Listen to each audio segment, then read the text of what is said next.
নমস্কার, নিয়ে এলাম সুজির রুটি। সুজির রুটি তৈরি করতে যা যা উপকরণ লাগবে: সুজি 1 কাপ, সেই কাপেরই 1.5 কাপ জল, স্বাদমতো লবণ আর চিনি। গ্যাস ধরিয়ে কড়াই বসিয়ে 1.5 কাপ জল দিলাম, স্বাদমতো লবণ এবং একটু চিনি দিয়ে দিলাম। জল যখন একটু গরম হয়ে উঠল তখন তার মধ্যে দেওয়া হলো সুজি। এটা কিন্তু কাঁচা সুজি, কোনো রকম টালা বা ভাজা নয়। সুজিটা একটু নাড়তে নাড়তে জল শুষে গেল এবং আর একটু নাড়াচাড়া করার পরে একটা মণ্ড তৈরি হয়ে গেল। মণ্ডটা যখন কড়াইয়ের গা থেকে ছেড়ে আসতে থাকলো তখন এটাকে নামিয়ে ঠান্ডা হতে দেওয়া হলো।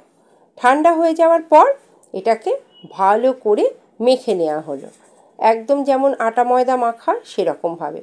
এইরকম নরম করে এটা কিন্তু মাখা হয়ে গেল। এবার এটার থেকে লেচি কাটার পালা। লেচি কেটে এবার এটাকে বেলার জন্য আমি এখানে ময়দা ব্যবহার করেছি। এখানে কিন্তু আটা চালের গুঁড়ো ব্যবহার করা যেতে পারে। ঠিক রুটি যেমনভাবে বেলে বড় করে করা হয় ঠিক সেরকমভাবে এটাও করা হলো।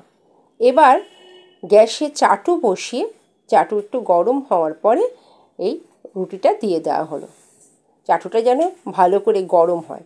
এবার একটা পিঠ যখন ফুলে ফুলে উঠবে তারপরে কিন্তু উল্টে দিয়ে এই অপর পিঠটাও যেন ফুলে ওঠে।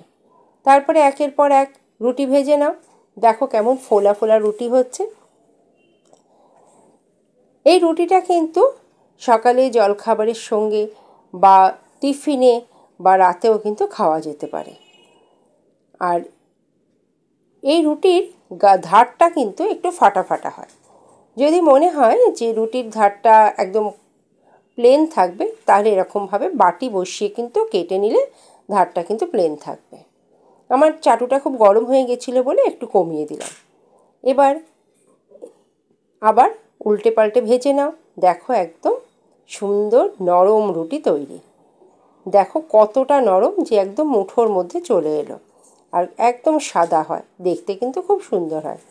আমি এটা কাঁচা হলুদের আলুর তরকারির সঙ্গে পরিবেশন করেছি। আর এই তরকারির রেসিপি পরের ভিডিওতে। সকলে ভালো থেকো, সুস্থ থেকো, টাটা।